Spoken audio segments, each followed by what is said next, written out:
From heartfelt warnings by respected voices to emotional pleas from her own children, Joni Lamb, the leader of Daystar, stood firm in her decision, refusing to listen to anyone. Many have said she was love-struck, but what do you call the kind of deception she fell under? Some might say it was a web carefully spun by emotions, while others point to something deeper, a deliberate choice to ignore the truth. Joni didn't just dismiss the advice. She used her influence to silence those who dared to speak up, surrounding herself with people who only told her what she wanted to hear. Was it love? Pride? A blind spot? This video will dive into the story, shedding light on the individuals who tried to warn her against her ill-fated decision to marry Doug Weiss. From the heartfelt pleas to the ignored red flags, we'll uncover the layers of a decision that many believe has shaken Daystar to its core. Let's take a trip back to the timeline that has everyone talking. It all begins on November 30th, 2021, when Marcus Lamb, the beloved leader of Daystar and Joni Lamb's husband,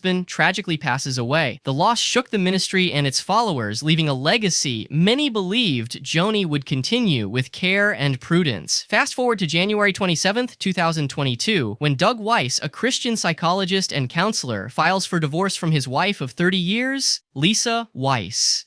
30 years of marriage down the drain. Red flag or fresh start? By May 31st, 2022, Doug's divorce is finalized, freeing him from his vows. It didn't take long for sparks to fly elsewhere. By August 2022, Joni and Doug made their relationship official, cementing a bond that had already raised eyebrows in certain circles. The whirlwind romance escalates, and on October 2022, Joni reportedly charges a $37,000 honeymoon resort expense to Daystar's credit cards, but she wasn't even married yet. By May 2023, she's back at the same resort, swiping the ministry's card for another $60,000. Call it honeymoon prep, but to most people, that's called misusing funds. Then, on June 10th, 2023, Joni and Doug tied the knot, formalizing their union amid mixed reactions from those within and outside the Daystar community. The story takes a dramatic turn on August 20th, 23, when a Daystar board meeting leads to the firing of Jonathan and Susie Lamb, Marcus and Joni's own son and daughter-in-law, sparking rumors of internal conflict. Amid all the chaos, Joni seemed blind to what so many on the outside could clearly see. Concerned voices tried to warn her to steer clear of Doug, including this heartfelt open letter addressed to the Lamb family. From Denise to the Lamb family. She says, "Dear Lamb family, it is with a heavy heart that I write this letter. I met with Joni before the baby shower this past week, and I was so alarmed as I listened to her talk. It was as if I didn't know her. It appears she has come under a spirit of deception. She shared something Doug said to her that was so degrading for a woman of God. But she laughed as she told me. She seemed flattered by it, which is not the Joni Lamb I once knew. If you give in to seductive flattery, you are being seduced and deceived. In spiritual warfare, you know the enemy by what the demonic spirit produces. A spirit of deception produces deception in a person who is under attack.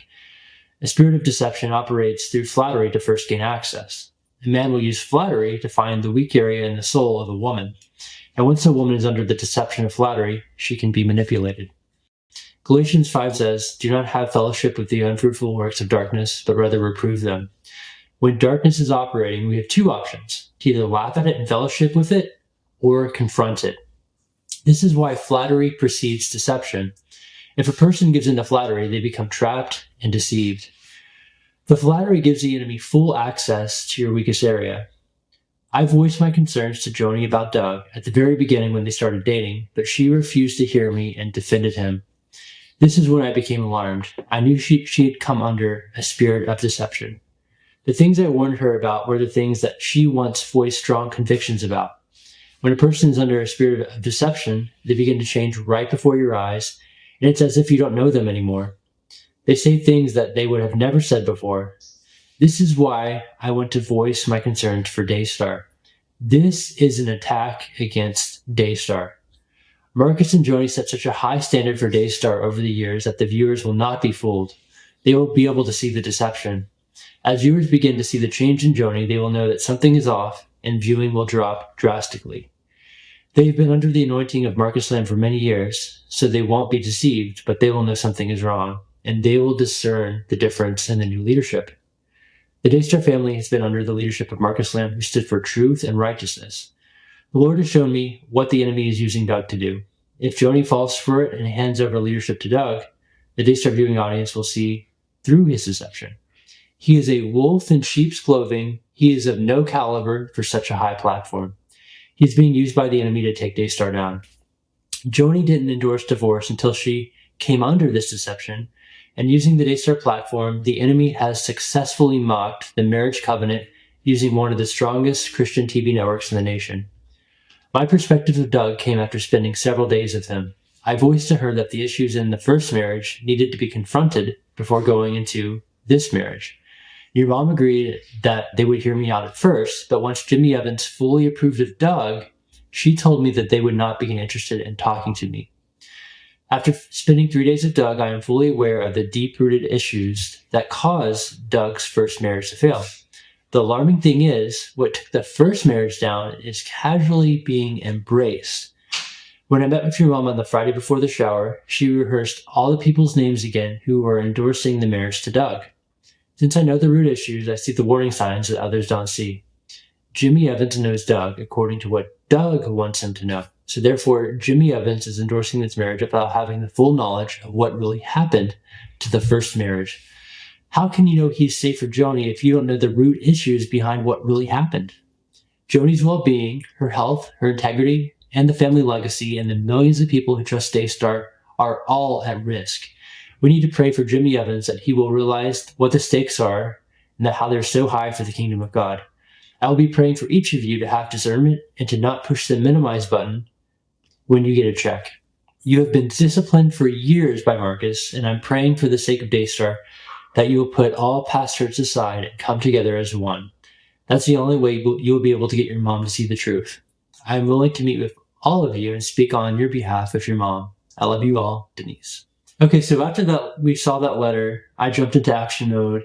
I got all 6 of us on a phone call together and said, hey, we need to meet mom and talk to her about this. The next day, Jonathan approached his mother at Daystar and requested a family meeting. Her response? Okay, we can do one after the show. On the surface, it sounds cooperative, but what followed shows otherwise. Once in her office, the gravity of the situation became clear. Joni, seemingly preoccupied with her plans to fly off to New York with Doug, gave them 1 minute each to speak. 1 minute per person to address a life-altering decision? That's hardly enough time to order coffee, let alone express deep, heartfelt concerns. One by one, her family members shared their thoughts, pleading with her to reconsider. She dismissed their concerns as a spirit of fear. Literally, she just said, I hear you, but all I hear you saying is, all I hear coming from you is a spirit of fear. And she pointed at us and said, fear, fear, fear, fear, fear. And quickly rushed out the door to fly out to New York. So there wasn't even any type of a real conversation or consideration of our concerns. I would actually dare to say that there were hundreds of communications with Joni Lamb, warnings from the keyboard prophets, from those who had discernment, those not taken very seriously and ignored. One of those letters was from Pastor Valerie Hartwell. She was also widowed, and she had communications with you back and forth. And this is her open letter to Joni. Communicating back and forth with you last Thanksgiving 2023, I wrote you, widow to widow, about my concerns with your sudden marriage. Married 29 years to my husband, Senior Pastor Roy Hartwell, who passed over in March 2023, I was stunned by your quick romance. Watching your engagement announcement and wedding using Jimmy Evans to introduce Doug, I called Jimmy, and especially you as president of Daystar, for using Jimmy to slander Doug's ex-wife solely to defend your marriage. I called Dr. Doug out, as you like to call him, for not giving you and your children adequate time to grieve and transition from the loss of their grandfather before jumping into a new relationship. As a psychologist, Doug should have known better than to encroach on a grieving family and widow so early.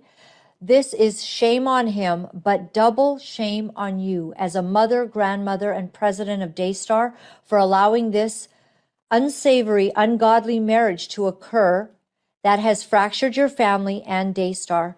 You immediately wrote me back telling me not to judge your timeline of grief to mine.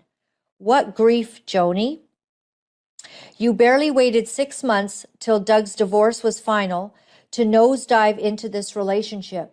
You, with your ally Tom, cornered your son Jonathan to try to convince that you went through a dark period grieving the loss of Marcus, even publishing a book through the storm to try to convince all how much you suffered as a widow, which is a bald-faced lie. When I finally wrote you Thanksgiving 2023, unbeknownst to me about the internal turmoil Jonathan and Susie were going through for their little girl, as were sidelining them from Daystar for your new husband, I called you out to clean up Doug's statement that Jesus died for us to have good sex, trying to tell you how difficult it's going to be for children of SA to get healed if they hear a Christian doctor say this, and that to the pedophile pervert or prostitute would only validate their sin.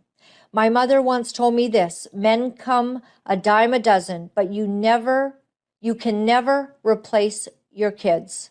For your own selfishness, you have kicked your kids to the curb for a man that millions, including wise widows, have had trouble with your marriage to Doug, and using so-called false prophecies given to you that you clung to defend your quick remarriage is malarkey. Any prophecy should line up with the word. I'm sorry to inform you, Joni, but the prophecies you immediately latched onto in your spirit, you even included in your book, Justification for Others to Accept Your Marriage, was self-deception at its highest. If you have any inner fortitude at all, for the sake of your children, grandchildren, and Daystar, for the pain that you have caused due to your own self-interests instead of the Lord's, do the right thing and forego ministry. Now with you and Doug, and take time off to get mentally, emotionally, and spiritually healed. I'm sure your husband and great psychologist, Dr. Doug, can help you. Hand over the leadership of Daystar to the rightful heirs, which is your son, Jonathan. As a caring, loving mother you say you are, show your love making in a way for your children, granddaughter, and grandchildren to fulfill their God-given destiny, callings, and future for Daystar and the Lord before you run into the ground. Pastor Valerie Hartwell, Jesus Unlimited Church in Washington, D.C. Pastor Valerie Hartwell's letter takes a hard but honest look at Joni Lamb's whirlwind marriage to Doug Weiss, pointing out several red flags that just don't sit right biblically, or even practically. Let's be real, the whole thing was just too fast. Valerie emphasizes how there wasn't enough time for grieving before Joni jumped into a new relationship. That alone raises eyebrows. But add to that the misuse of so-called prophetic words to justify the marriage, and it starts to feel more like self-deception than divine direction. Valerie also highlights that Joni prioritized Doug over her kids and grandkids, causing major fractures in the family and casting a shadow over Daystar's legacy. Honestly, Doug looks like a guy who saw an opportunity and went for it. As a counselor, he should have known better. Instead, it seems like he used his psychological know-how to win Joni over, which makes the whole situation even murkier. Valerie points out Doug's inappropriate public statements, such as claiming, Jesus died for us to have good sex, which undermine the credibility of their ministry. Valerie's not just pointing fingers, though. She's calling for accountability. She urges Joni to take a step back, get some healing, and focus on repairing her family and securing Daystar's future. It's tough love, but sometimes that's exactly what's needed. This situation serves as a powerful reminder for all of us to pause, separate our emotions from sound reasoning, and seek discernment to recognize tactics that could lead to destruction in our lives and endeavors. Joni's marriage to Doug has caused more harm than good, not just within her family, but also to the legacy of Daystar. Issues that might have remained private have been dragged into the public eye, all because of the fallout from this scandal. Sometimes, the advice we need most is the advice we least want to hear. It's not always easy to accept, but in hindsight, it often proves to be the best guidance. By rejecting wise counsel from those who truly cared for her, Joni now finds herself in a difficult position. Her family fractured, the family business on the brink, deeply affected by the ripple effects of her decisions. Let this be a lesson for us all. Wisdom and humility in the face of counsel can save us from future devastation.